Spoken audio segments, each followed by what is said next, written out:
me corté el cabello. Ok. Listo. Listo, y la grabación ya está lista. Ok. El día de hoy vamos a revisar el tema de marcadores tumorales. Y es algo muy importante que ustedes sepan, como vamos a ir revisando más adelante, es el hecho de que los marcadores tumorales no hacen diagnóstico, al igual que en el diagnóstico con el apoyo de los exámenes de laboratorio, estos nos sirven como un examen complementario, como un examen auxiliar. Sin embargo, ustedes se van a guiar para poder hacer un diagnóstico. Es con la clínica, es con los exámenes complementarios, y es más, los médicos de la vieja escuela básicamente utilizaban solamente la clínica, porque no existía toda la revolución o todo el boom de los métodos de imagen como ecografía, como resonancia magnética y ahora hasta la angiografía y tantas cosas, ¿no? En la cual se pintan los vasos. Entonces, básicamente debemos saber que un marcador tumoral elevado es significativo de cáncer. Totalmente falso. Otra cosa que es totalmente falsa es que no, es de que un marcador para cáncer ideal, eso no existe. Eso debemos saberlo. ¿Por qué? Porque un marcador ideal tiene ciertas características que vamos a ir conociendo, dentro de las cuales estas no existen, ¿ok? Ni en nuestro país, ni en ningún otro lado. Ok. ¿Qué es esto? Listo. Ahora, existen muchos tipos de marcadores tumorales.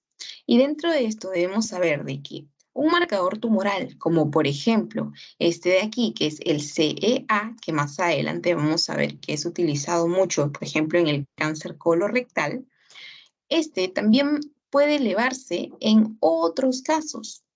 Puede ser por problemas estomacales, por problemas a nivel pancreático, por problemas a nivel pulmonar, por problemas a nivel de mama, por problemas a nivel de cualquier otro lado del cuerpo. ¿Y qué significa esto? De que son específicos o que son no específicos. Quiere decir de que no son específicos. ¿Por qué? Porque si esto sería específico, este tendría la capacidad de decirme, ok, se ha elevado. Entonces yo puedo sospechar de una patología directamente de ese órgano que lo está produciendo o que está produciendo su elevación. Sin embargo, los marcadores tumorales no funcionan así, por ende, estos no tienen características ideales, porque no son ni completamente sensibles ni completamente específicos. ¿Qué quiere decir? De que cuando hablamos de su especificidad, que es lo que más nos importa aquí, yo podría decir, ya, ¿dónde está? El de cáncer de mama, por ejemplo. En el de cáncer de mama, el CA15-3, en este caso. Entonces yo diría, este únicamente yo lo encuentro a nivel de cáncer de mama, a nivel de patología mamaria. Ok, entonces, si algo pasa en el hígado o si algo pasa a nivel del intestino, este no debería elevarse. Pero, ¿qué pasa? Al no ser únicamente producido a este nivel, me daría a pensar de que ante cualquier otro problema, este podría estar elevado. ¿Qué quiero decir? Que existen otras patologías que podrían elevarlo. A eso me refiero con que no es totalmente específico. Eso cogiendo vagamente un ejemplo, ¿ok? Sin embargo, no son indicativos, lo cual sumado a los factores de riesgo, nos orientarían más a una mayor probabilidad de que la persona padezca la patología, ¿ok? Y de estos hay diferentes tipos y hay muchísimos, los cuales, como ya les mencioné, no son ni 100% sensibles ni 100% específicos. Hay algunos de estos que son conocidos como los marcadores tumorales, que no necesariamente presentan una elevación al momento de una patología maligna, sino que también en estados como por ejemplo el embarazo, el cual no es algo maligno, sin embargo presentan elevación, ¿ok?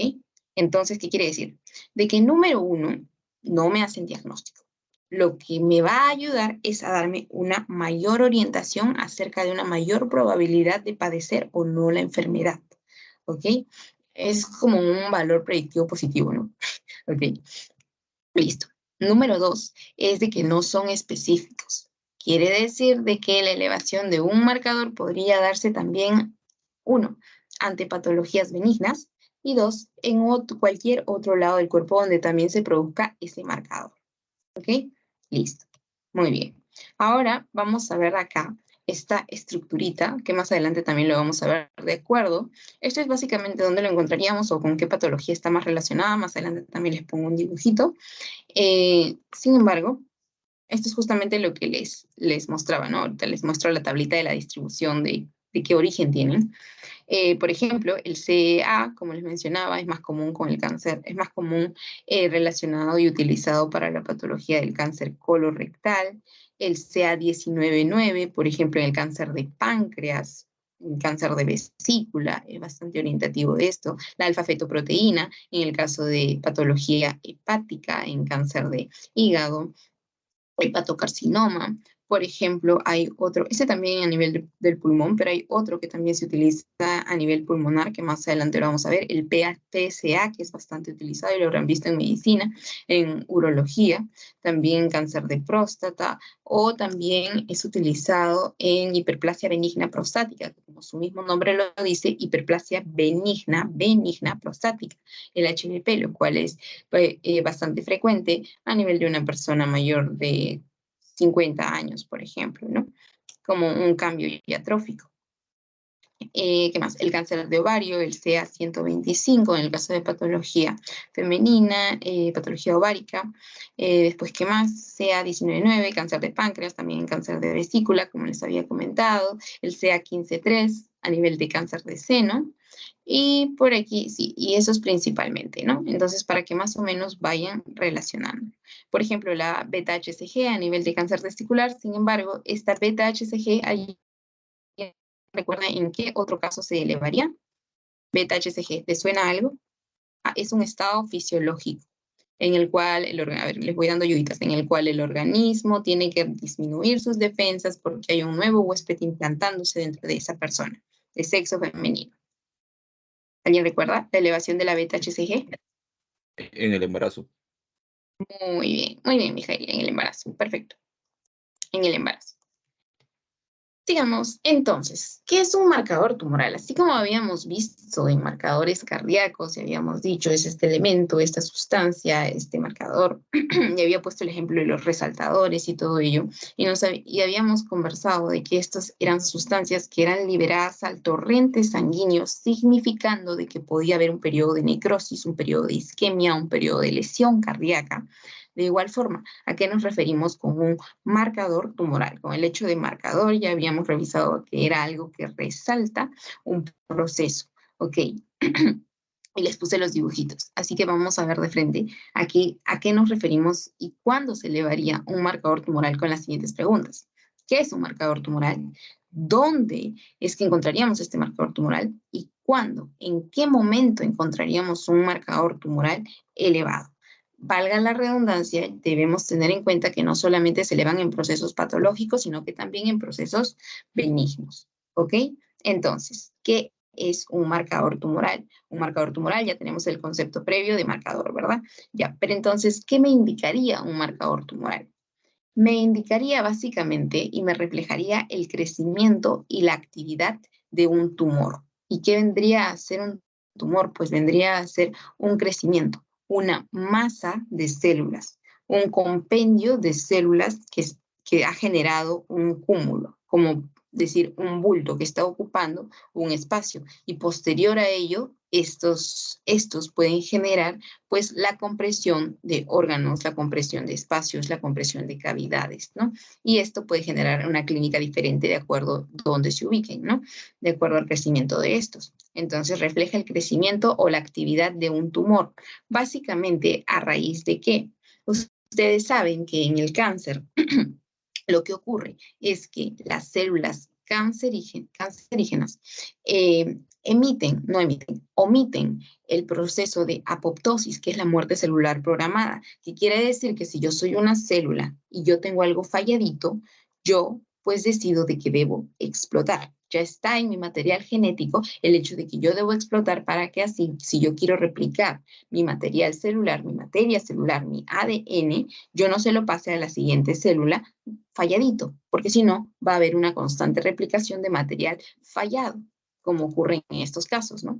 Pero, ¿qué es lo que pasa aquí? Ellos omiten este proceso de control a nivel de la estación G0, G1, ustedes saben la parada de stop, los cordones y todo ello. Ellos omiten, se saltan este paso de apoptosis, de modo que, ¿qué hacen? Pues estos prolongan su vida. Y si prolongan su vida, ¿qué es lo que hacen? Siguen llevando y son portadores de ese material genético fallado, el cual te dice, hey, detente, deja de replicarte si tú estás fallado. Pero al omitir este proceso, está fallado, pero sigue reproduciéndose, multiplicándose, ¿ok? Entonces, sigue pasando ese material genético que se encuentra alterado.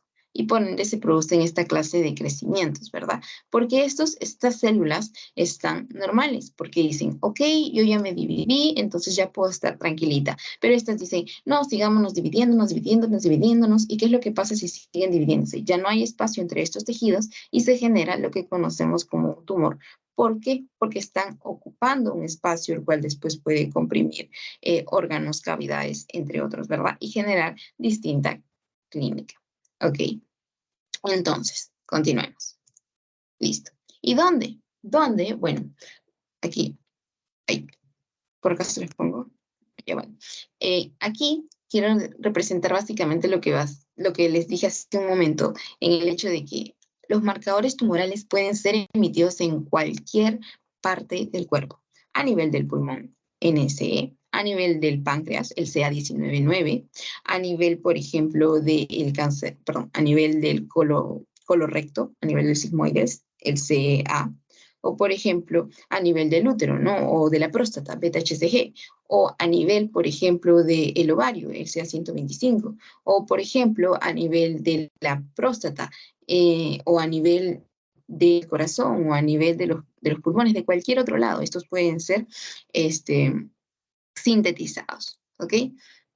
La especificidad, ya se las expliqué, puede ser producido tanto en uno o en otro lugar. ¿Se acuerdan cuando hablamos de la lactato deshidrogenasa? Habíamos mencionado marcadores generales, marcadores específicos, y habíamos dicho luego, pero en el caso de la lactato deshidrogenasa, recuérdate que básicamente te está representando daño de órgano. Entonces, eso significa de que no necesariamente el corazón está mal, o no necesariamente el hígado está mal, o no necesariamente el riñón está mal. ¿Por qué? Porque no es que yo puedo decir, el corazón produce lactato deshidrogenasa, porque si el corazón lo produciría, tú dirías, ya, el corazón está mal porque la lactato deshidrogenasa me está saliendo en estos valores, entonces la única fuente es el corazón. Entonces yo voy directamente a buscar la raíz del problema del corazón, ¿no? Pero no es así.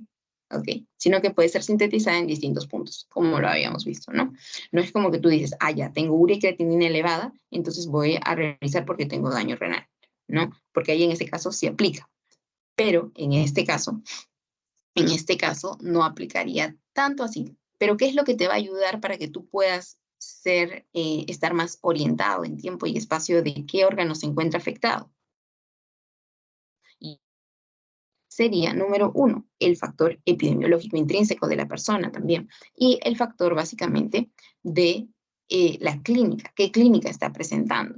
Por ahí el paciente te ha dicho, he perdido peso en los últimos 3 meses, en la última semana, siento que me he bajado de peso, los pantalones se me caen, como les han enseñado en medicina, si no saben cuánto peso han perdido, o les dicen he empezado a toser sangre, o les dicen he empezado a sentir una tumoración, o como por ejemplo en el HPP, ¿no? En la hiperplasia benigna prostática, en la cual nos sirve bastante el PSA, el antígeno prostático específico, como lo vamos a ver. Entonces, toda esa clínica te ayuda a orientarte en qué órgano te encuentras, ¿no? Ok, sigamos. Allá. ¿Y cuándo? Ya se los expliqué. Al básicamente omitir el proceso de las estaciones stop a nivel del ciclo celular. Ok. Y hay procesos entonces benignos y hay procesos malignos en los cuales pueden elevar los marcadores tumorales. ¿Ok? Entonces hay procesos, ustedes ya habrán escuchado esto de que los tumores benignos y los tumores malignos tienen características bien marcadas.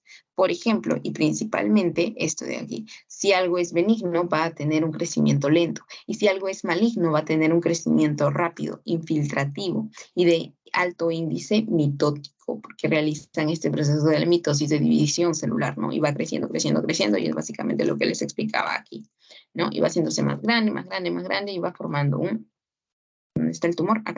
Acá, ¿no? En este caso de un hepatocarcinoma. Ok. Listo. Y acá está su característica infiltrativa, ¿no? Y luego va tomando vasos. ¿Qué pasa si toma vasos? Un tumor es mientras más infiltrativo sea, este va a necesitar de nutrirse, va a necesitar de sustancias que lo alimenten, al igual que tú y yo necesitamos alimentación, el tumor se va haciendo más grande, más grande, más grande conforme se va alimentando. Y para esto, ¿qué necesita? Que chupa sangre, ¿no? Como un vampiro. De igual forma, va tomando vasos y va realizando un proceso de angiogénesis, ¿no? Empieza a tomar los vasos. Ok.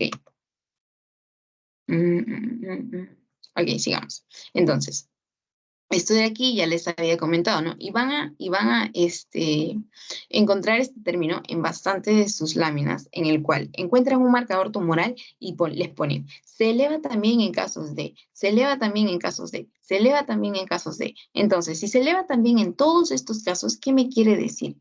Que no es específico, ¿verdad? Entonces, a eso me refería con que lo que les va a orientar va a ser más que todo el hecho de la clínica, porque un marcador tumoral per se no nos hace el diagnóstico. La clínica, eso ya es algo distinto y más adelante tengo un caso que va a ser de apoyo. Ok, entonces, si no nos realiza el diagnóstico, Katy, ¿cuál es su utilidad? Ok, vamos a ver su utilidad. Número 1, nos va a monitorizar el crecimiento o la actividad del tumor. Número 2, nos va a ayudar a establecer el pronóstico.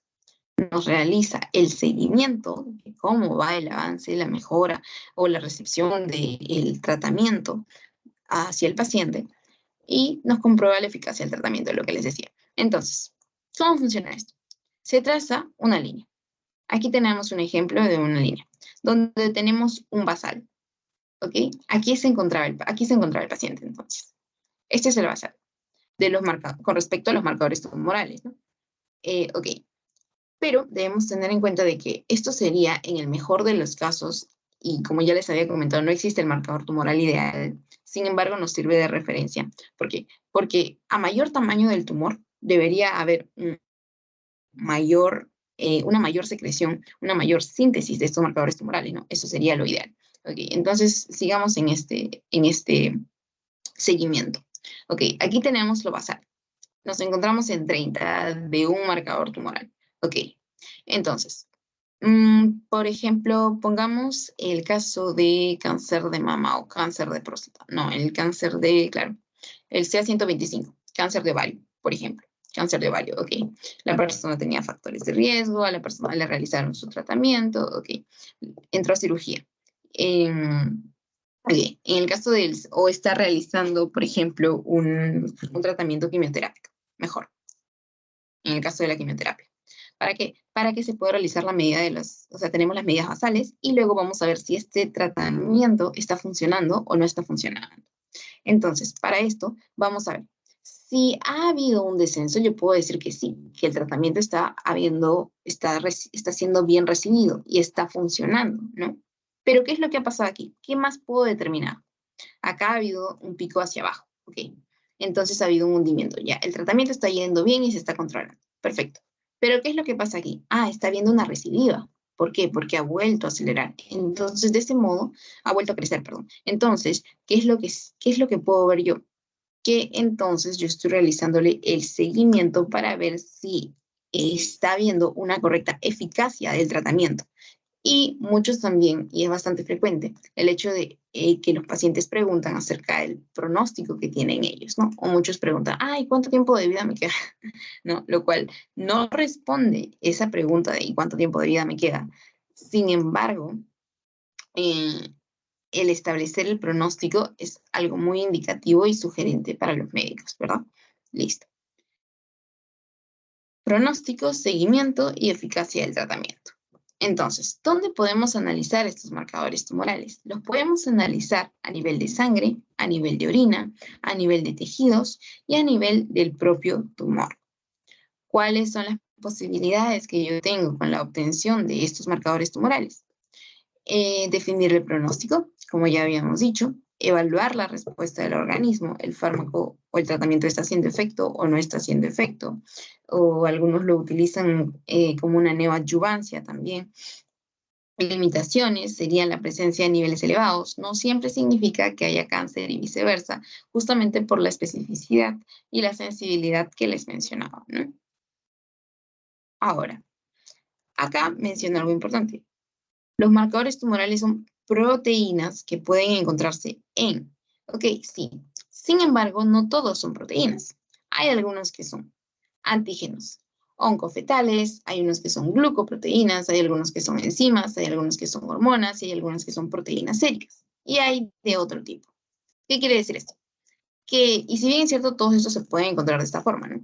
Dependiendo de cuáles sean. Sin embargo, esto me es orientativo en el siguiente caso, de simplemente generalizar el nombre. ¿Por qué?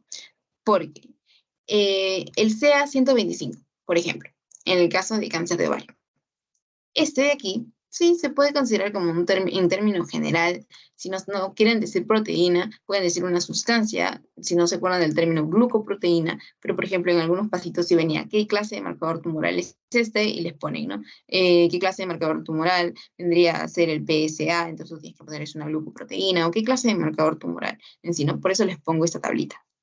Ok. Principalmente nos ubicamos aquí.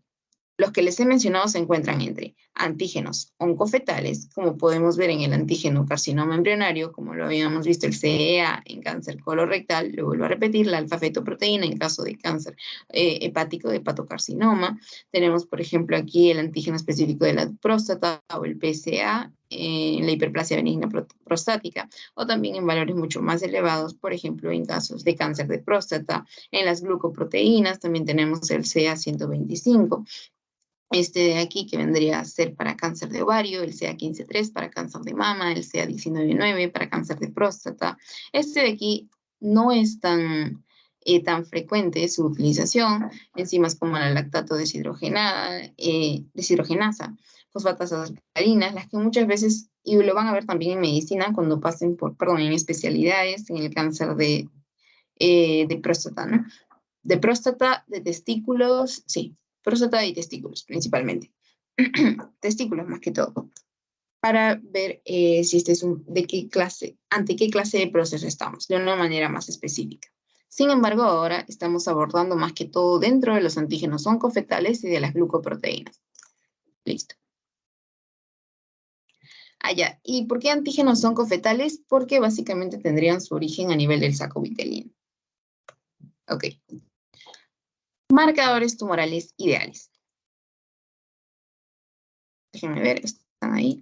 Sí, ok. Ok, vamos bien también. Marcadores tumorales ideales. Les había dicho, el marcador tumoral ideal debería ser específico y sensible. Quiere decir de que ay, ya habíamos explicado básicamente el concepto de especificidad y de sensibilidad, ¿verdad? Pero bueno, lo volvemos a repetir. Entonces, en el caso de la sensibilidad, me daría la capacidad de una prueba de poder decir, de todo este grupo de personas, todas estas personas, y te indica el número de personas, todas estas personas tienen la enfermedad. Pero la especificidad te dice qué personas no tienen la enfermedad. Es decir, sería la capacidad de esta prueba de decirte qué personas se encuentran verdaderamente enfermos y verdaderamente sanas. ¿Por qué? Porque la sensibilidad trata de captar la mayor cantidad de población posible, ¿no? Es como decir, pone un punto de corte bajo. ¿Para qué? Para que pueda captar la patología de manera más fácilmente, mientras que la especificidad te dice, no, esta persona se encuentra verdaderamente sana, verdaderamente sana, verdaderamente sana. No se encuentra la patología en estas personas, ¿ok? Y todas estas personas sí se encuentran verdaderamente enfermas. Okay, entonces, ¿qué sería lo ideal, por así decirlo, en un marcador tumoral? Que sea, por ejemplo, ante un mínimo daño, es que se empiece a elevarse y crecer, crecer, crecer, se ha liberado a la sangre y sus valores lleguen súper aumentados, ¿verdad? Pero no es así. Muchas veces, y como lo vemos, también como lo vamos a ver en marcadores más adelante, es que puede encontrarse una masa muy, muy grande que no es necesariamente, eh, correspondiente al tamaño del tumor, ese valor, porque muchas veces puede ser mediano, pequeño o puede ser grande. No necesariamente porque se ha encontrado un hallazgo grande, como un tumor grande, ese valor, ese marcador tumoral se va a encontrar de ese mismo tamaño, es decir, muy elevado. ¿Okay? Entonces, eso sería lo ideal. a un mayor tumor a una mayor cantidad de marcador tumoral, pero no siempre es así, ¿ok? Y ustedes también lo pueden ver en estudio de casos y controles. Concentración proporcional a la masa tumoral. Eso es a lo que nos referimos. Ante una mayor cantidad de tumor, una mayor cantidad de marcador tumoral. Eso sería lo ideal, porque de ese modo el médico diría, el marcador tumoral se encuentra en 135. Entonces, este tumor tiene un tamaño mediano. Y qué sencillo sería, ¿verdad? Sin embargo, esto no es así. Ok. Un marcador tumoral ideal debería tener una vida media corta para poder valorar la respuesta al tratamiento. ¿Qué quiere decir?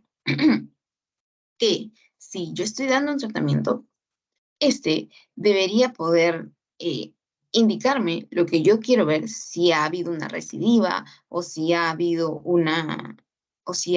justamente una mejoría o si ha habido justamente un proceso refractario al tratamiento. Entonces, yo podría decir, ya, ok, estoy viendo mis resultados. Ahora, este marcador debería bajar para que yo pueda de ese modo seguir evaluando. ¿Cómo así? Si este de aquí, esta disminución, esta concavidad, se prolonga a lo largo del tiempo por 6 meses y esta persona ha recibido otra administración del tratamiento del fármaco como a los 4 meses. Entonces, ¿cómo yo puedo evaluar la respuesta a la de los 4 meses? Sin la vida de media corta de esto se ha encontrado prolongada. No está siendo de la forma que debería ser. Entonces, yo no puedo medir exactamente cuál ha sido el resultado tras la aplicación del fármaco. ¿Por qué? Porque justamente el efecto anterior todavía permanece, prevalece y se prolonga. Entonces, lo ideal sería vida media corta para evaluar la respuesta al tratamiento. Debería ser fácilmente accesible y medible. Es por ello de que debería ser analizado a nivel de sangre, orina, tejidos o del propio tumor, ¿no? Ok, y aquí se tiene, por ejemplo, la biopsia por aspiración por aguja fina, la PAF, o también, por ejemplo, una biopsia, ¿no? O también hay algunas que se dan en sala al momento de la cirugía. Y este debería ser económico, por razones obvias. Ok, entonces, lo ideal también sería que debe orientar el tipo histológico, la localización y el estadio.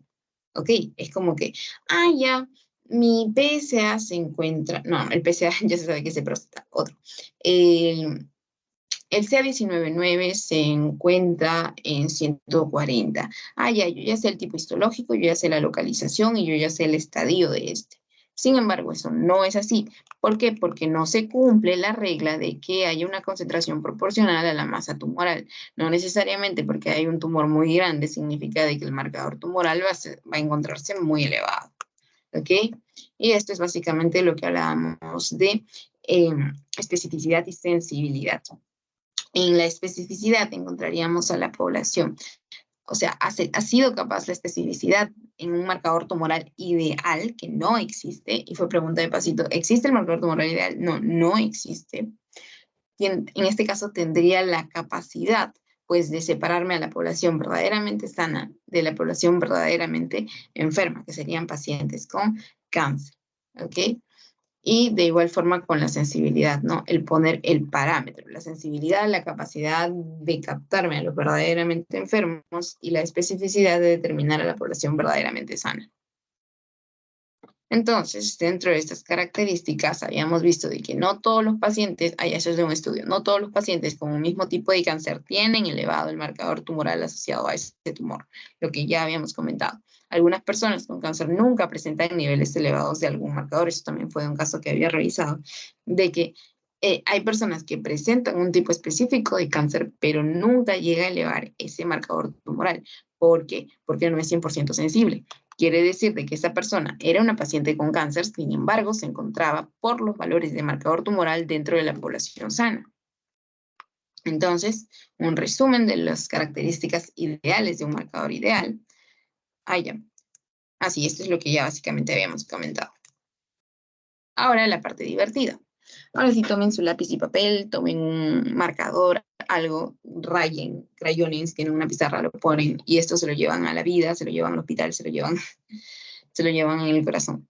Porque aquí les voy a dar la mnemotecnia en el caso, porque ya se los había mencionado anteriormente, pero quiero básicamente que ustedes tengan como que esta idea en su cabecita de cómo relacionarlo fácilmente.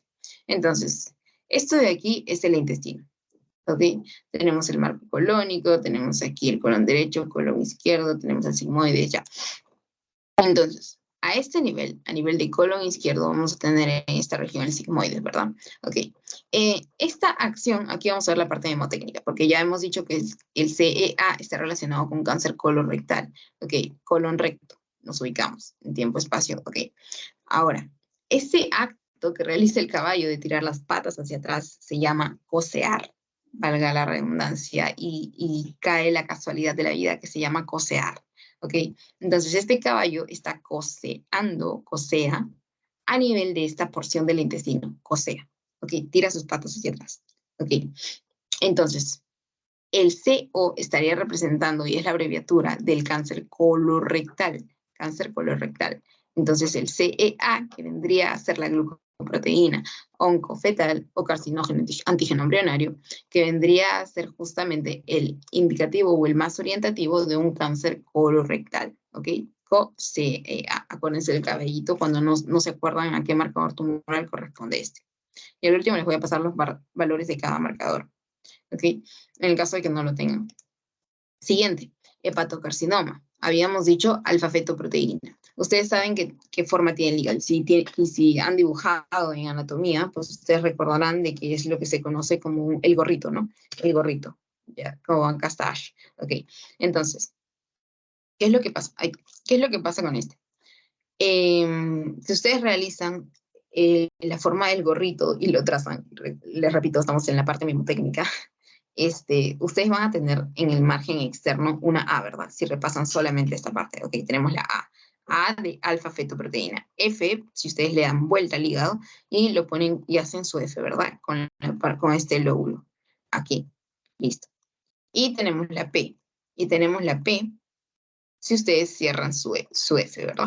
Alfa-fetoproteína. Ok. Y esto vendría a ser otra glucoproteína oncofetal. Si ustedes la recuerdan, la habíamos visto en esta parte. Los que han venido por primera vez a esta asesoría estarán como que, ¿qué rayos? Ok. Los demás ya me conocen. Entonces, alfa-fetoproteína, AFP. Listo. Y el anterior que habíamos visto, el CEA, ¿verdad? Antígenos oncofetales. Ok, sigamos entonces. Estábamos en glucoproteína oncofetal. Ya habíamos comentado por su origen a nivel del saco vitelino, toda la distribución. Ok, y es homóloga a la albúmina. Valga la redundancia. ¿Quién producía la albúmina? ¿Se acuerdan qué órgano? El hígado. Muy bien. Hígado. Tengo la ligera impresión que fue Mijael, pero bueno, ya. A la albúmina, que en condiciones normales se sintetiza en saco vitelino, hígado fetal y líquido amniótico. Lo que comentábamos, ¿no? Listo. Ahora, siguiente. ¿Saben qué órgano es este? El páncreas, ¿verdad? Muy bien. Generalmente en cáncer de páncreas les tienden a poner casos como paciente varón de 60 años, les tienden a poner factores de riesgo, les tienden a poner antecedentes familiares y les tienden a poner más que todo el hecho de paciente mayor, varón, perdón, paciente varón mayor de 60 años y les ponen que ha perdido peso, aproximadamente el 10% de su peso corporal total, y les ponen en 3 meses, ha perdido alrededor de 5 o 10 kilos o 15 kilos. Y generalmente en esta clase de pacientes ustedes tienen que sospechar en un cáncer de páncreas, más que todo por el rango etario. Listo. Y muchas veces también vienen con clínica de, de ictericia, ¿no? Ustedes saben, por la ubicación, la vesícula, acá está la vena porta. Ya. Y esta que es, pertenece a las glucoproteínas. Acuérdense, las que tenían sigla con numerito, estábamos hablando de glucoproteínas. Listo. En diversos epitelios, que se eleva típicamente en el suero de pacientes con tumores de páncreas, CA19 y 9. Y aquí tenemos la vía biliar, tenemos aquí el páncreas, que estaría formando un 9, y si lo giramos, sigue formando un 9, ¿no? Y literal es un 9, es el páncreas. Tenemos la cabeza, la cola, el cuerpo. Ok. Y luego tenemos el famoso cáncer de mama, que si ustedes tienen aquí el 3 y tienen una buena imaginación y giran el 3, van a tener como que un par de senos, ¿verdad? Y en estos senos van a estar así a la moda y van a ponerle una tirita de arete y el otro va a tener una estrellita que tiene 5 puntas y tenemos el CA15.3, ¿no? Y el 3 formando esta. Entonces, ¿qué es este? Esta es la parte mnemotécnica. Este vendría a ser una glucoproteína. Acá se lo pongo, como lo vimos en la tabla, de alto peso molecular y se usa principalmente para el tratamiento del cáncer de mama. Ok. CA 15.3. Luego tenemos el cáncer de ovario, el cual estaría determinado por el CA 125, el más orientativo de este, ¿no? Y si ustedes tienen una excelente imaginación, pues van a, no tanto como esta, en esta se necesita otro nivel de imaginación, si por ahí son lóbulo izquierdo, van a ver que tenemos aquí la cavidad uterina, tenemos aquí las trompas de falopio, vamos a tener el ovario derecho, el ovario izquierdo, y aquí tenemos el 25, si ustedes lo han podido ver de esa forma. Entonces tenemos trompas de falopio, tenemos el cervix, tenemos el útero, y a nivel del ovario acá está, ¿no? Acá está el cuello, ya, 125. Aquí está la mujer, que más parece un dinosaurio. Entonces esta vendría a ser una glucoproteína también. Los que se encontraban CA y luego el numerito, estábamos hablando de una glucoproteína. En la anterior, el AFP, alfa-fetoproteína, y el CEA, estábamos hablando de antígenos oncofetales por su procedencia y relación con el saco vitelino. ¿Ok? Se eleva principalmente en tumores ováricos, epiteliales y del epitelio celómico. Listo.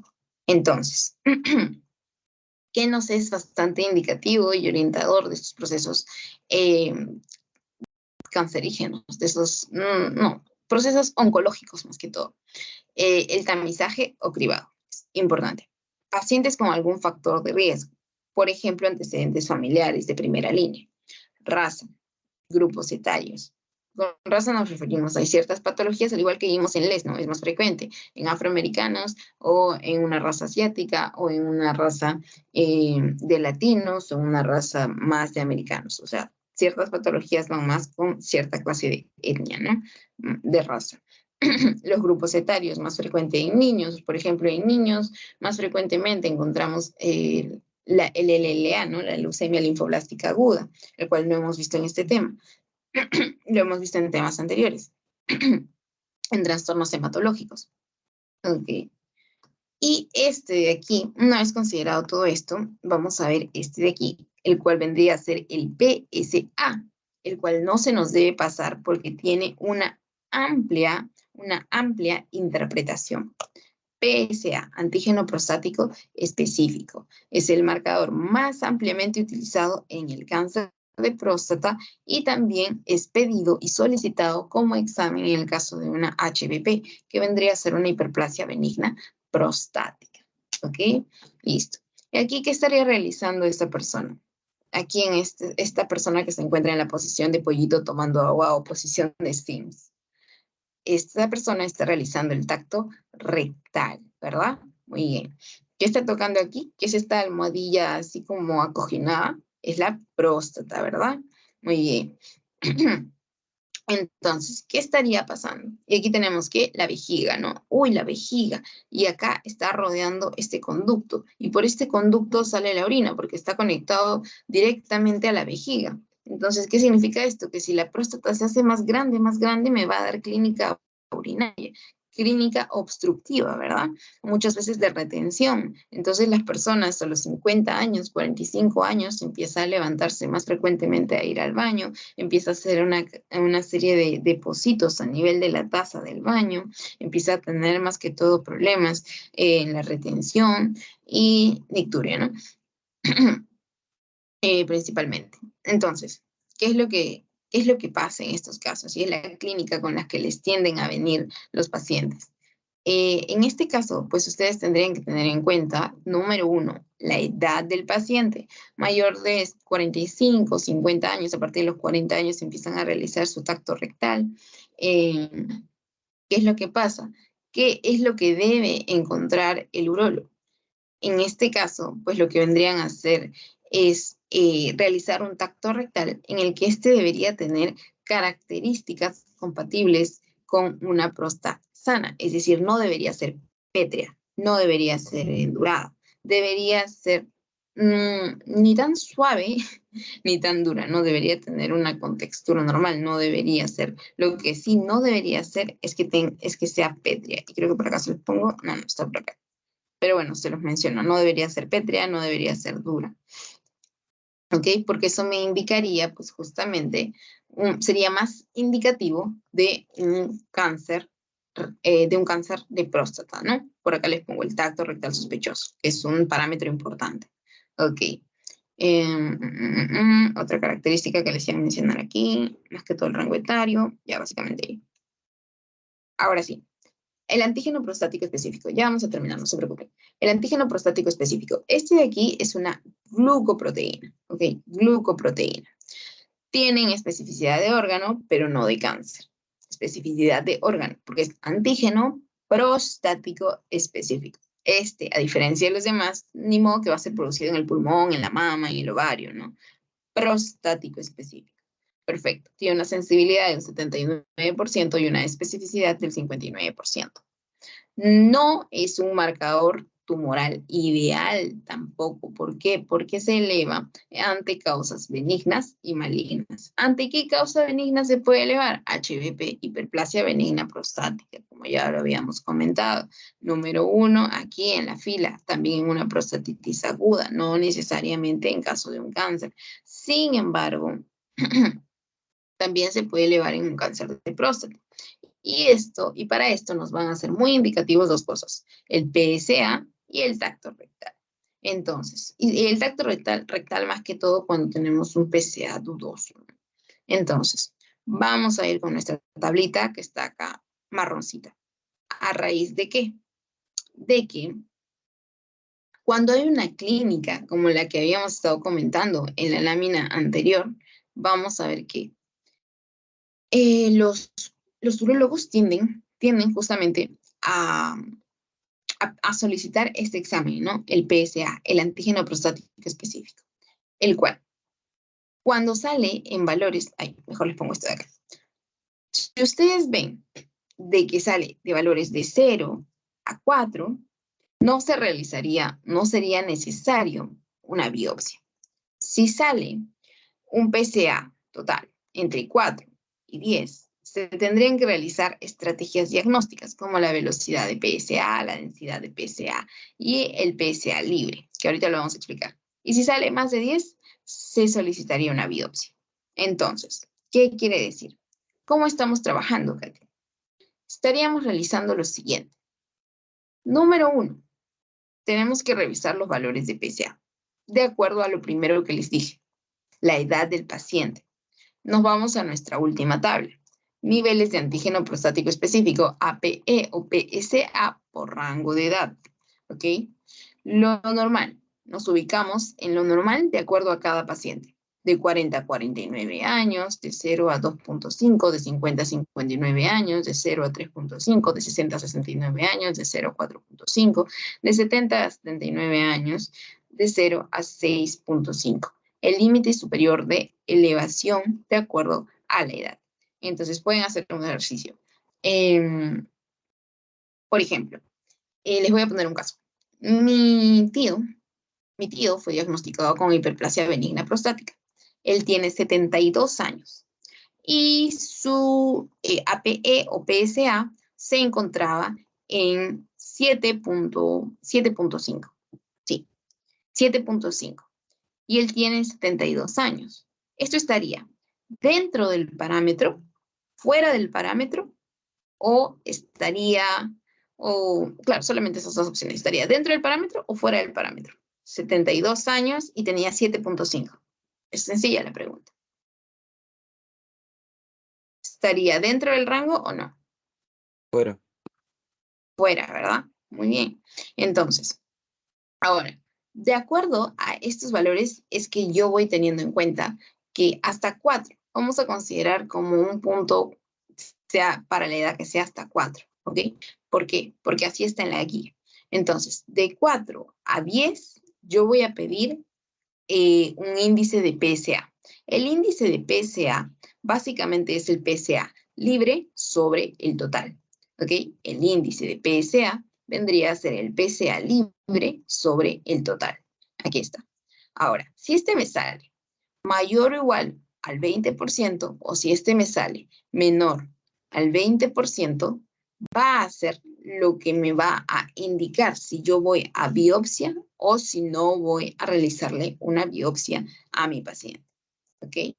Entonces, mientras más se aleja la posibilidad de que yo realice una biopsia, es cuando más grande se encuentra este valor. Cuanto más aumentado se encuentra este valor.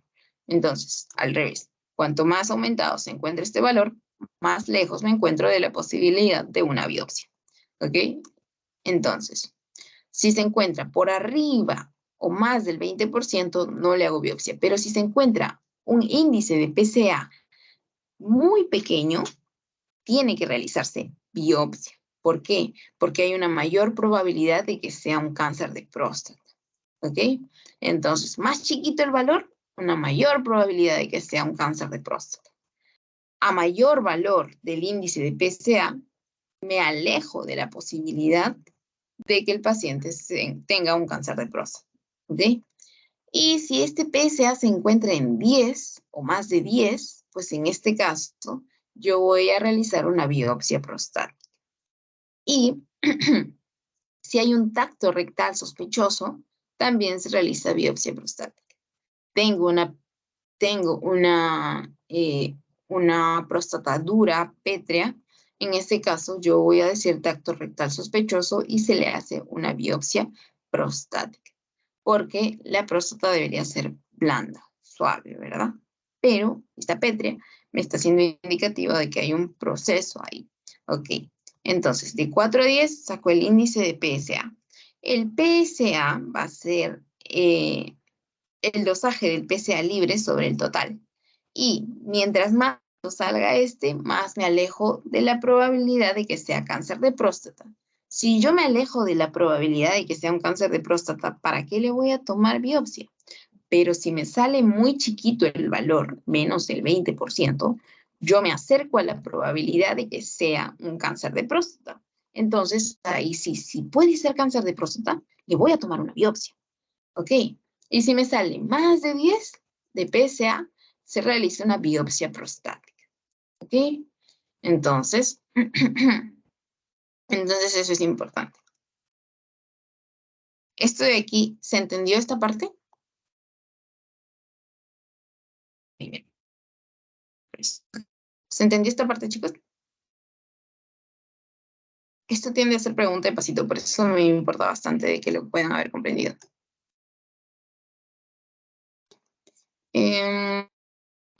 Rocío, ¿se entendió esta parte? Gracias, Yasmin.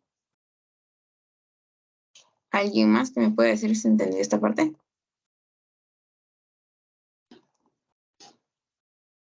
Sí, gracias. Ok, muy bien, Rocío, gracias. Perfecto. Gracias, Xiomara. Ok, sigamos entonces. Esto es básicamente lo que estábamos hablando. Glicoproteína de origen fetal.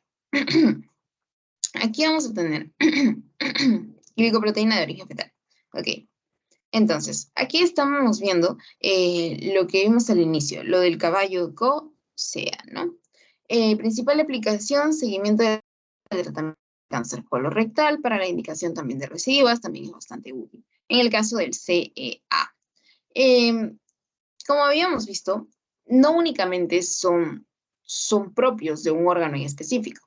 Quiere decir de que si yo tengo la elevación de un marcador, como por ejemplo el CEA, significa, y no doy una clínica específica, significa que podría estar también mal mi páncreas, bueno, yo soy mujer, entonces también a nivel mamario, a nivel gástrico, a nivel pulmonar, a nivel colorectal.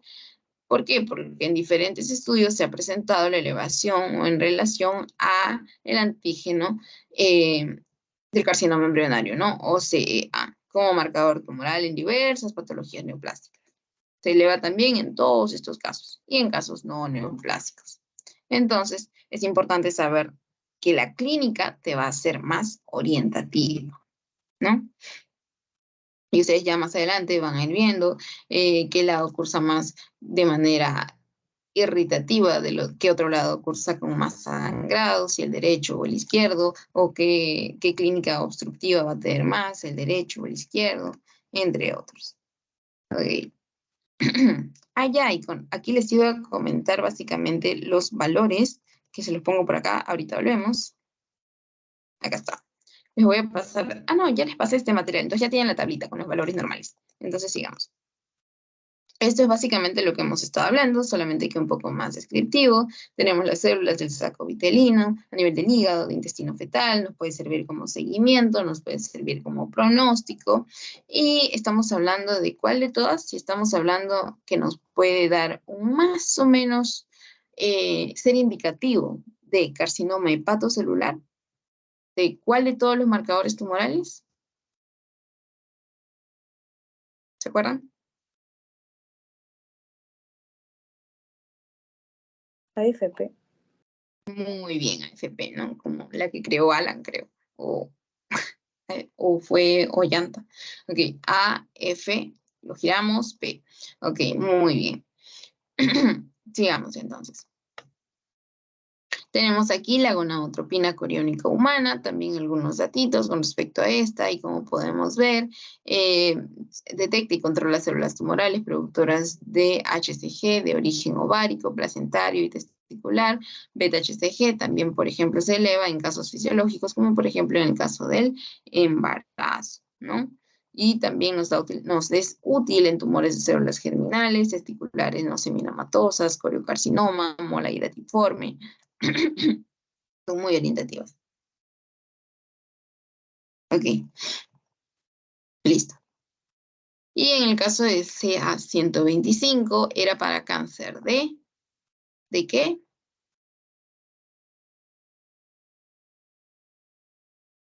Vamos, chicos, ya vamos a acabar. Para que vayan a tomar desayuno con la familia. Ovario.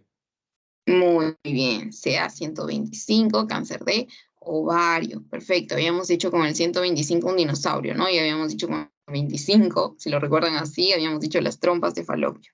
Ok, este también era una glucoproteína. Glucoproteína eran todas las que tenían el numerito y el CA, ¿verdad? CA por cáncer. ¿De dónde provenía? El epitelio celómico durante el desarrollo fetal, por ejemplo. Y aquí están los valores normales, como lo podemos ver aquí. Ok, entonces, tanto de dónde provienen, no necesitan tanto saberlo, lo que sí, porque hay algunos datitos que salen al ojo, pero lo que sí necesitarían saber básicamente sería a qué órgano pertenece, ¿no? O con qué órgano más estaría relacionado, ante qué patología neoplástica o no neoplástica estaría relacionado, como lo hemos venido comentando ahora. Entonces, valor normal, menos de 35 unidades internacionales por mililitro.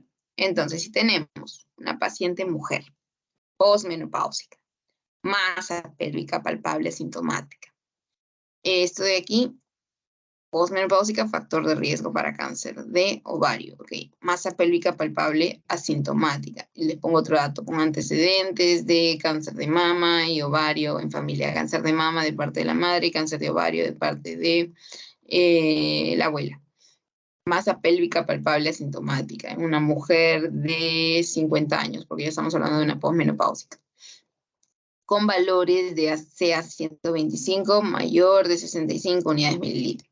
Pues obviamente tendríamos un mayor valor predictivo positivo para cáncer de ovario, porque es una paciente con factores de riesgo. Check, hacemos nuestra checklist.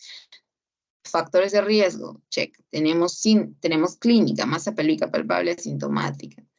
A nivel de útero, a nivel de fosa ilíaca derecha. A nivel de fosa ilíaca derecha, check. Mujer, ok, con antecedentes familiares, check. Valores de CA125, marcador tumoral más de 65. Habíamos dicho de que este tiene que ser menor de 35, este está en 65, este elevado. Entonces sería bastante indicativo de un cáncer de páncreas, de pulmón, ¿de qué sería indicativo, chicos? Lo acabamos de hablar. Masa Ovario. pélvica palpable a nivel de, muy bien, de ovario, a nivel de fosa ilíaca derecha. Perfecto, ovario. Entonces, niveles elevados durante el seguimiento temprano indicarían recurrencia del cáncer de ovario. ¿Por qué? Porque están habiendo niveles que me están diciendo si está siendo refractario el tratamiento, por ejemplo, ¿no? O no ha habido disminución de la actividad del tumor, porque recordemos, ¿qué refleja un marcador tumoral? Crecimiento o actividad del tumor, hashtag primera lámina, ¿ok? Listo. CA199. Tenemos aquí nuestro páncreas, ¿verdad? Entonces, literal acá está, páncreas. Ok, glicoproteína. Entonces, recordamos otra vez, CA por cáncer y 19,9, el valor más las letras pertenecen a glicoproteína. Muy bien. Este valor tiene que estar por debajo de 37 unidades internacionales por mililitro. Utilidad, tumores digestivos, principalmente CA de páncreas. Sensibilidad y especificidad de un 80 o un 90%. El paciente llega, paciente varón mayor de 60 años con pérdida de peso, y les empiezan a decir, el paciente ha perdido las ganas de comer, ha perdido el ánimo, ha perdido peso, entre otras, ¿no? Listo. Tendría anorexia, abulia, y ya le ponen todos los términos médicos que ustedes deseen para poder generar el síndrome, ¿no? Ya. Y este de aquí no me serviría de tamizaje. Y más adelante vamos a ver eso. Listo. Ya estamos por acabar, no se preocupen. ¿Ven? Ya estamos por acá. Listo. El CA15-3 para cáncer de mama. Habíamos dicho el 3, lo girábamos y teníamos como que estos senos, ¿no? Teníamos aquí el piercing lineal y el piercing de estrellita. 5 puntos. Ok, todo satánico. CA15.3. Principal aplicación, detección precoz de recidiva de CA de mama. ¿Cómo sabemos que está en recidiva? Porque nos sirven para hacer seguimiento del tratamiento, ¿verdad? Muy bien, o seguimiento de la actividad tumoral. Primer signo de recidiva tumoral en el 50% de las pacientes con metástasis. Controla la respuesta al tratamiento. Y este tampoco me sirve como screening. Y aquí vamos a ver quién lo produce, más que todo las células glandulares mamarias. Muy bien. Porque ese modo es más sencillo, aparte. Si lo produce, si lo sintetiza las células glandulares mamarias, entonces yo puedo orientarme más, ¿no? Y decirme, ya, entonces el CA15.3 no lo van a estar produciendo las células prostáticas, ¿no? ¿Por qué? Porque me dice células glandulares mamarias. Aparte, tenemos que ubicarnos, ¿no? Las mujeres no tienen próstata, como ya habíamos conversado, para que no cometan ese error de ese estudiante de quinto año. Ok, cifra 21.1. Entonces, este de aquí, al igual que el NSE, había sido utilizado para cáncer de pulmón. No había, sigue siendo utilizado para cáncer de pulmón, ¿no? Como lo pueden ver aquí en el porcentaje de positividad de esto. Hay algunos que todavía se encuentran en estudio, obviamente. Ante neoplasias epiteliales sale valores elevados, cifra 21.1. ¿Ok? Y aquí estarían las propiedades bioquímicas y la aplicación de estos, ¿no? Si estos me servirían para hacer monitorización, más que todo, como por ejemplo en el caso del CA15.3 de mama, que habíamos dicho que era más útil para ver si habían recidivas, como lo vimos, por eso puse la lámina, entonces me serviría para la monitorización. ¿Dónde está? Acá está, 15.3, monitorización. También en el CA19.9, monitorización. Sin embargo, también es utilizado en la primera fase, ¿no? Que vendría a ser la del diagnóstico, no únicamente para ver si estás siguiendo o no el tratamiento, ¿no? Sino también para el diagnóstico, al igual que el CA15.3, ¿no? ¿Dónde está? Había un término acá. Había un término que teníamos que señalar por acá. Ya se acabó. Acá está lo que les quería comentar con respecto al cribado. El que nos puede servir para el cribado vendría a ser el del PSA, ¿no? Para determinar aquella población que se encuentra con valores de PSA elevado, ¿no? Y posteriormente hacer un diagnóstico y luego la monitorización de este, ¿no? Para ver cómo va conforme avanza el tiempo. Conforme está siguiendo el tratamiento, ¿no? Tenemos aquí los más importantes. ¿Qué tipo de propiedad bioquímica tienen? Si esta es una glucoproteína o qué clase de sustancia es. pertenece a los antígenos oncofetales, como habíamos visto aquí, en el caso de la AFP, en el caso de el CEA, principalmente, ¿no? Ok. Y la localización, quienes lo producen, en qué casos lo encontraríamos, también está en esta tablita. Y bueno, básicamente sería ello, ¿no? Y su nombrecito. Aquí están los valores normales. Cuando consideraríamos ya signos de alarma, sería más de 35, en el CA 125, ¿no? Porque habíamos visto que lo normal era hasta 35, tenía que estar menos de 35, ¿no? Y aquí dejo los valorcitos, chicos. Entonces, eso sería todo y eso sería lo último de la presentación. Uy, nos han pasado los minutos. Ya. Voy a parar la grabación. ¿Tienen alguna duda, alguna pregunta? Acá está.